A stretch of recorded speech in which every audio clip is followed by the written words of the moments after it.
येने ऋतः प्रवर्तन्ते प्राणिनः स्वेषु कर्मसु तं वन्दे परमात्मानं स्वात्मानं सर्वदेहिनां। नमो नवघनश्याम कामकामित देहिने कमला काम सौदाम कर्ण कामुक गेहिने। जैसा कि पूर्व व्याख्यान में ये बताया गया था कि मनुष्य के सुख या मनुष्य के उद्देश्य 4 हैं: धर्म, अर्थ, काम और मोक्ष, जिनमें मोक्ष को परम पुरुषार्थ बताया गया। उस परम पुरुषार्थ के साधक जो शास्त्र हैं उन शास्त्रों को दर्शन शास्त्र बताया गया। उनमें से कुछ शास्त्र पूर्व मीमांसा शास्त्र कर्म को ही मोक्ष का साधक बताता है और कर्म से जायमान जो स्वर्ग है उसको मोक्ष कहता है। उसी प्रकार से अन्य शास्त्र भी अपने अपने सिद्धांतानुसार मोक्ष का व्याख्यान करते हैं, मोक्ष के स्वरूप का विवेचन करते हैं। परंतु जो वेदांत शास्त्र है, ज्ञान कांड भाग, वो साक्षात मोक्ष के स्वरूप को ही, मोक्ष को ही नित्य और शाश्वत बताता है। अन्य जितने भी स्वर्ग आदि हैं वो कर्म से जन्म होने के कारण उनको अनित्य बताता है। उस मोक्ष शास्त्र के प्रतिपादक जो प्रतिपादन के रूप में जो वेदांत शास्त्र है उसके 3 प्रस्थान हैं: उपनिषद प्रस्थान, सूत्र प्रस्थान तथा गीता प्रस्थान।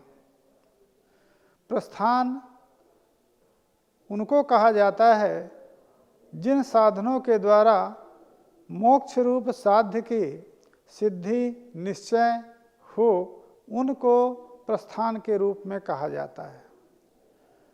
उपनिषद ब्रह्म विद्या है, उसके प्रतिपादक जो शास्त्र हैं उनको भी उपनिषद कहा गया है। उन उपनिषदों की परिकल्पना जो की गई है वो 100 सैकड़ों उपनिषदों से अधिक उपनिषद परिकल्पित हैं, परंतु उनमें से ईश, केन, कठ, मंडूक, ऐतरेय, प्रश्न आदि 9 उपनिषद तथा बृहदारण्यक और छांदोग ये 11 उपनिषद ही मुख्य माने जाते हैं। मुख्य इसलिए नहीं माने जाते हैं कि अन्य उपनिषद नहीं हैं। सभी उपनिषदों के वाक्यों को उद्धृत करके उनके तात्पर्य का निर्वचन सूत्र रूपेण वेदव्यास ने ब्रह्म सूत्र में कहा है। ब्रह्म सूत्र को शारीरक सूत्र भी कहते हैं, ब्रह्म मीमांसा को शारीरक मीमांसा भी कहते हैं। शारीरक मीमांसा का तात्पर्य है कि शरीर से संबंधित जो जीवात्मा है उस जीवात्मा के स्वरूप का निर्वचन जिन शास्त्रों के द्वारा हुआ है, जिस विचार के द्वारा हुआ है, उस विचार का नाम शारीरक मीमांसा है। ब्रह्म मीमांसा भी उसको कहते हैं क्योंकि ब्रह्म जो है जीव ब्रह्मस्वरूप ही है, अतः वो ब्रह्मस्वरूप जीव की जो मीमांसा है, जो विचार है, उस जीव को ब्रह्म के रूप में ज्ञान का जो साधन है, जिस व्याख्यान के द्वारा, जिस विचार के द्वारा हुआ है, उसको ब्रह्म मीमांसा कहते हैं। हम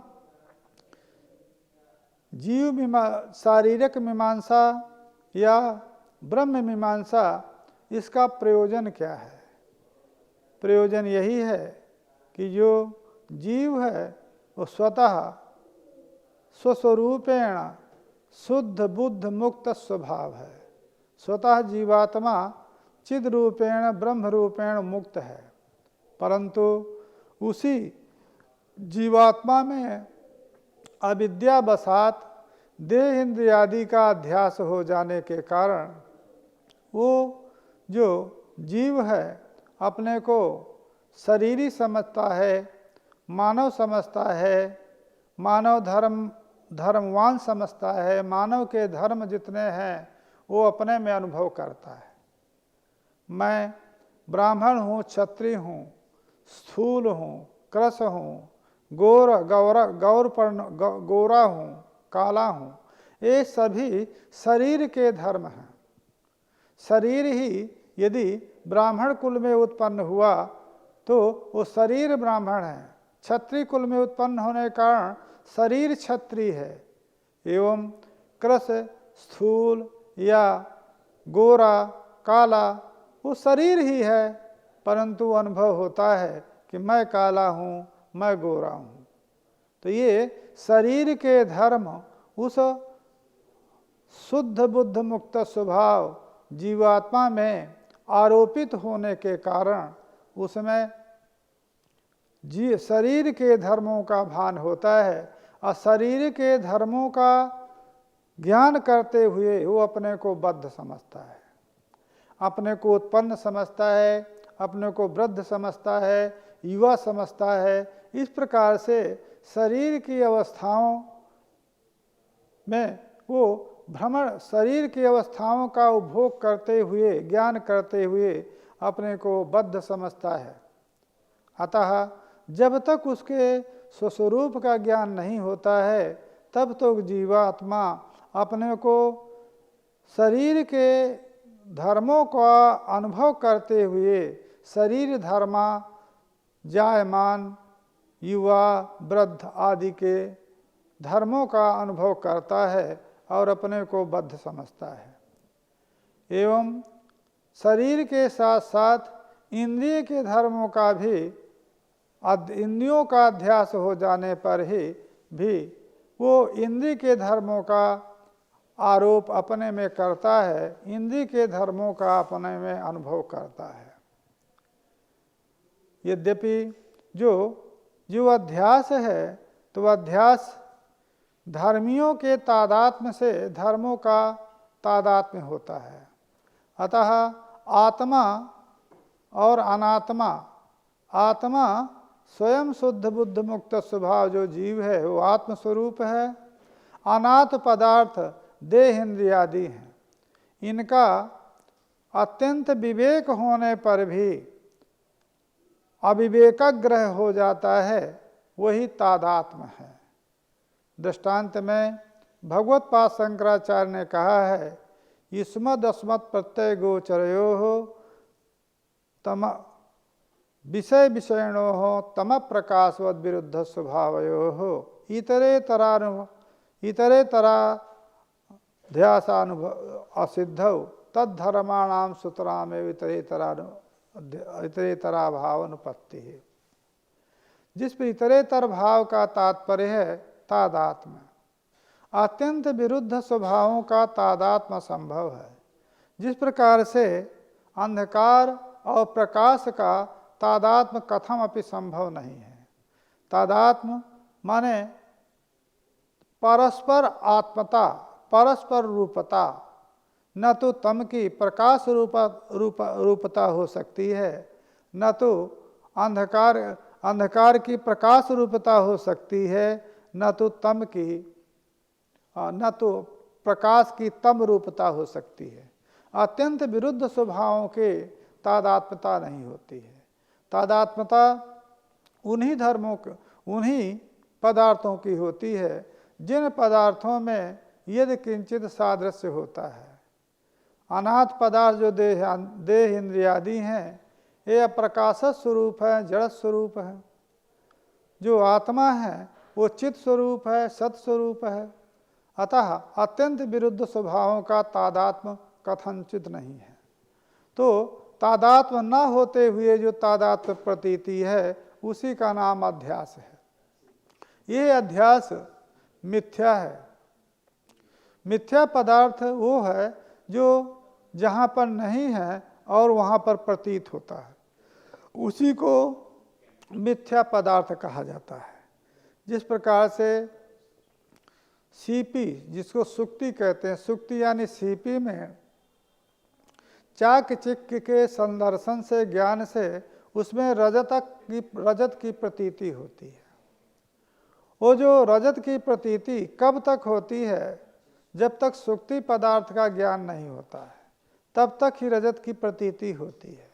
अतः रजत वहाँ न रहते हुए भी रजत की जो प्रतीति है, वो रजत की प्रतीति भी मिथ्या है और रजत भी मिथ्या है। उसी प्रकार से देह इंद्रियादि जो अनात्म पदार्थ है, चित्त स्वरूप जो आत्म पदार्थ है, इसका जो तादात्म्य है, इतरेतरा भाव है, ये नहीं रहते हुए भी इतरेतरा भाव जो तादात्म्य है, वो तादात्म्य होने के कारण इसको अध्यास कहेंगे अथवा मिथ्या कहेंगे। परंतु ये जो अध्यास है, ये अध्यास अनादि है। अनादि इसलिए है कि इसका जो कारण है वो अविद्या है। अविद्या जो कारण है वो अनादि होने के कारण ये अध्यास भी अनादि है। तथा जितना भी लौकिक और वैदिक व्यवहार है वो अध्यास मूलक है, क्योंकि व्यवहार अतात्विक विषयक होता है। क्योंकि तात्विक पदार्थ वेदांत शास्त्र में आत्म तत्व को ही माना है। तत्व वो है जिसका कभी किसी काल में बाध नहीं होता है। आत्म तत्व इस संसार के उत्पत्ति के पूर्व भी है, उत्पत्ति के स्थित जिस समय पर संसार है उस समय पर भी है, और इस संसार के नाश हो जाने के बाद भी है। अतः उसका जो आत्म तत्व है उसका किसी काल में बाध न होने के कारण वो तात्विक है। इससे अतिरिक्त जितने भी पदार्थ हैं वो अतात्विक हैं। अविद्या भी अतात्विक है, क्योंकि उसका भी ब्रह्म की सत्ता से अतिरिक्त सत्ता नहीं है। स्वयं ब्रह्म में आरोपित रहने वाली जो अविद्या है वो ब्रह्म को ही विषय करती है, और ब्रह्म में आरोपित हो करके ब्रह्म में ही अपने कार्यों को उत्पन्न कराती है। अतः इस अध्यास का मूल जो अविद्या है वो अनादि है, और उसके अनादिता के कारण ही ये उससे अविद्या से जायमान जो देह इंद्रियादि संघात है ये भी अतात्विक है, परंतु उसकी अनादिता के कारण ये भी अनादि है। अतः ये जो व्यवहार है ये व्यवहार अनादि है, एवं व्यवहार अध्यास मूलक है, अतः अध्यास भी अनादि है। जिस प्रकार से देह आदि का अध्यास होने के कारण देह के धर्मों का अनुभव जीवात्मा करता है, उसी प्रकार से इंद्रिय का अध्यास हो जाने के कारण इंद्रियां भी अध्यस्त जीवात्मा में होती हैं। तो जीवात्मा इंद्रिय के तादात्म्यता के कारण, अतात्विक अध्यास के कारण इंद्रिय के धर्मों का अनुभव करता है। इसलिए अंधोहम, काणोहम, बधिरोहम ये प्रतीति होती है। बधिर क्या होगी? बधिर तो इंद्रिय होगी, क्योंकि श्रवण की विकलांग रूपता ही बधिरता है, तो बधिर इंद्रिय है। इसी प्रकार से नेत्र की विकलांगता ही काणत्व है, अंधत्व है, परंतु वो नेत्र और जीवात्मा का अत्यंत तादात्म्य हो जाने के कारण नेत्र के धर्मों को, श्रवण के धर्मों का भी अनुभव करता है। इसलिए देह इंद्रिय का तादात्म्य, इंद्रिय के तादात्म्यता के कारण, अध्यास के कारण इंद्रिय के धर्मों को जिस प्रकार से जीवात्मा अनुभव करता है, उसी प्रकार से अंतःकरण के धर्मों का भी अध्यास आत्मा में होता है।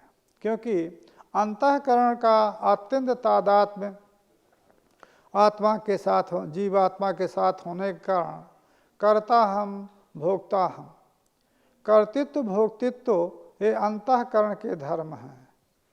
जीवात्मा स्वयं शुद्ध बुद्ध मुक्त स्वभाव है, न तो कर्ता है न तो भोक्ता है। कर्तृत्व भोक्तित्व ये सब बंध के कारण हैं। जब तक जीवात्मा में कर्तृत्व अभिमान रहेगा तब तक जीवकृत जो कर्म हैं उन कर्मों का सुख दुख रूप प्रारब्ध शरीर आदि प्राप्त होते हैं। और जब जीवात्मा को ये ज्ञान हो जाता है कि मैं कर्ता नहीं हूँ, अपितु मैं शुद्ध बुद्ध मुक्त स्वभाव चिद रूप हूँ, ये तत्वमस्यादि महावाक्यों के द्वारा जब जीवात्मा और परमात्मा का ऐक्य ज्ञान हो जाता है, एकात्म रूपता ज्ञान हो जाता है, तब जो शरीर के धर्मों का अनुभव जीवात्मा कर रहा था, इंद्रिय के धर्मों का जो जीवात्मा अनुभव कर रहा था एवं अंतःकरण के धर्मों का अनुभव कर रहा था, उन सकल धर्मों से व्यावृत्ति हो जाती है और अपने को शुद्ध बुद्ध मुक्त स्वभाव जीवात्मा समझता है। उसी प्रकार से जो अविद्या है, अविद्या जब तक विद्यमान है तब तक इस जीवात्मा में देह इंद्रियादि का अध्यास होता रहेगा। अतः जो अविद्या है उस अविद्या की निवृत्ति ही मुख्य प्रयोजन है। ये अद्वैत सिद्धांतवादियों का सिद्धांत है। जो शंकर मत है जिसको अद्वैत कहा गया है, अद्वैत पदार्थ का विवेचन करना आवश्यक है। द्वैत कहते हैं भेद को। द्वाभ्याम प्रकाराभ्याम इतम, इतम नाम ज्ञातम इति द्वैतम, द्वैतम एव द्वैतम भेदः, न विद्यते द्वैतम यत्र तद अद्वैतम। द्वैत कहते हैं भेद को, और जिसमें द्वैत यानी भेद नहीं विद्यमान है वो है अद्वैत। तो आत्म तत्व अद्वैत है, उसमें भेद नहीं है।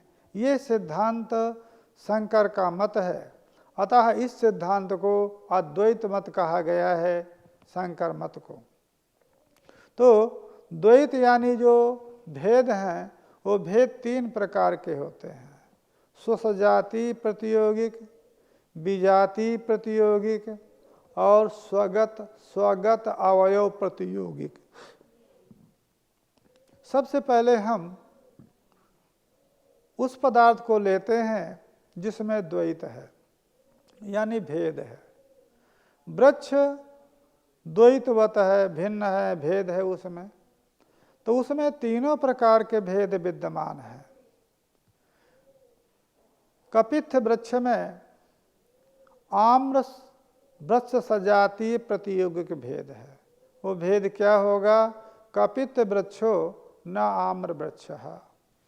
कपित्थ वृक्ष आम वृक्ष नहीं है, अतः आम वृक्ष प्रतियोगिक भेद जो है कपित्थ वृक्ष में है। इसलिए सजातीय प्रतियोगिक वृक्षत्व सजातीय प्रतियोगिक भेद कपित्थ वृक्ष में है। विजातीय प्रतियोगिक भेद भी कपित्थ वृक्ष में है। वृक्षत्व विजाति जो जल आदि हैं तत्प्रतियोगिक भेद भी वृक्ष में विद्यमान है। वृक्षो न जलम, अतः विजातीय प्रतियोगिक भेद भी वृक्ष में विद्यमान है। एवं जो वृक्ष में रहने वाले शाखा पत्र पुष्पादि हैं, उन शाखा पत्र पुष्पादि में भी परस्पर भेद है। शाखा न पत्रम, पत्रम न पुष्पम, अतः स्वगत अवयव गत प्रतियोगिक भेद भी है। तो तीनों प्रकार के जो अतात्विक पदार्थ हैं, जायमान पदार्थ हैं वृक्षादि, उनमें भेद है। परंतु आत्मा में विजाति स्वसजाति भेद नहीं है। क्यों नहीं है? क्योंकि आत्म सजाति अन्य आत्मा नहीं है। आत्मा यदि एक है तो स्वसजाति प्रतियोगिक भेद आत्मा में नहीं है। ये अन्य दार्शनिक भी मानते हैं, आत्मा एक ही है, ऐसा अन्य दार्शनिक भी मानते हैं। तो स्वसजाति प्रतियोगिक भेद आत्मा में नहीं है, एवं स्वगत प्रतियोगिक भेद भी आत्मा में नहीं है, क्योंकि आत्मा निरवय है। जायमान पदार्थ ही सावयव होता है, आत्मा जायमान नहीं है, अतः सावयव नहीं है। यदि आत्मा सावयव नहीं है तो आत्मा में के जो अवयव हैं उन अवयवों में अवयव प्रतियोगिक भेद नहीं है, इसलिए स्वगत प्रतियोगिक भेद भी नहीं है। एवं आत्मा में विजाति प्रतियोगिक भेद नहीं है, क्योंकि आत्म विजाति जो अनाथ पदार्थ है वो अनाथ पदार्थ की सत्ता अधिष्ठान भूत आत्मा से अतिरिक्त नहीं है। अतः जो आत्मा की सत्ता है उसी सत्ता से सत्तावान अन्य पदार्थ हैं, अतः विजाति प्रतियोगिक भेद नहीं है। इसका प्रतिपादन सदैव सौमिदम अग्रे आसीत एकम एव अद्वितीयम। एकम इस कह दे, एकम इस कथन से स्वसजाति प्रतियोगिक भेद का निषेध किया, एव कह देने से विजाति प्रतियोगिक भेद का निषेध किया, अद्वितीयम से स्वगत प्रतियोगिक भेद का निषेध किया। अर्थात इदम जो ये दृश्यमान जगत है, ये दृश्यमान जगत सृष्टि के पूर्व में सदरूप था तथा स्वसजाति विजाति स्वगत भेद शून्य था। अतः इस प्रकार से तीनों भेदों का जिसमें निषेध है उस सिद्धांत को अद्वैत सिद्धांत कहते हैं। स्वसजाति प्रतियोगिक भेद भले ही अन्य दर्शनों में न रहे, परंतु विजाति प्रतियोगिक भेद अन्य जो वेदांत हैं उन वेदांतकारों ने माना है।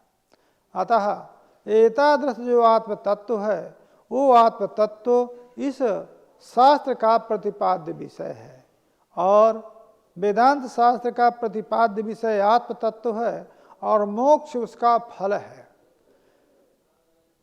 भिन्न भिन्न शाखाओं के अनुसार भिन्न भिन्न आचार्यों ने इस मोक्ष की प्रतिपत्ति, मोक्ष का जो ज्ञान है, मोक्ष का जो स्वरूप है, उस स्वरूप का प्रतिपादन भिन्न भिन्न शास्त्रों ने किया।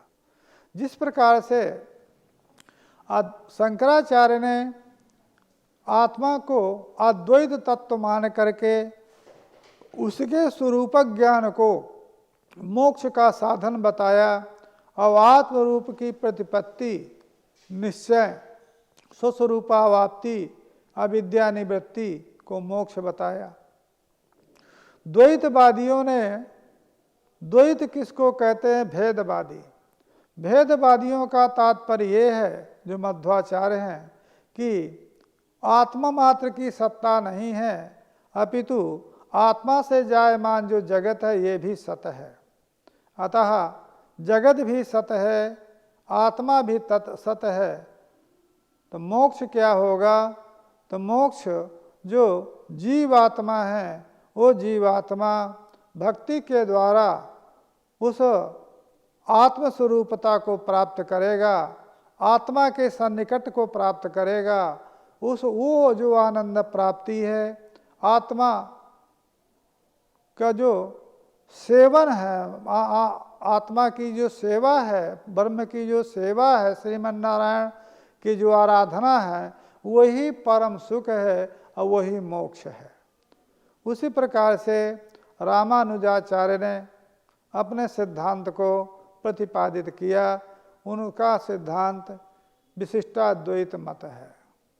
विशिष्टाद्वैत मत में चित रूपेण जीवात्मा को स्वीकार किया, अचित रूपेण प्रकृति को स्वीकार किया, और वो जो चित और जो अचित है, इन तो दोनों पदार्थों से विशिष्ट ही श्रीमन नारायण हैं।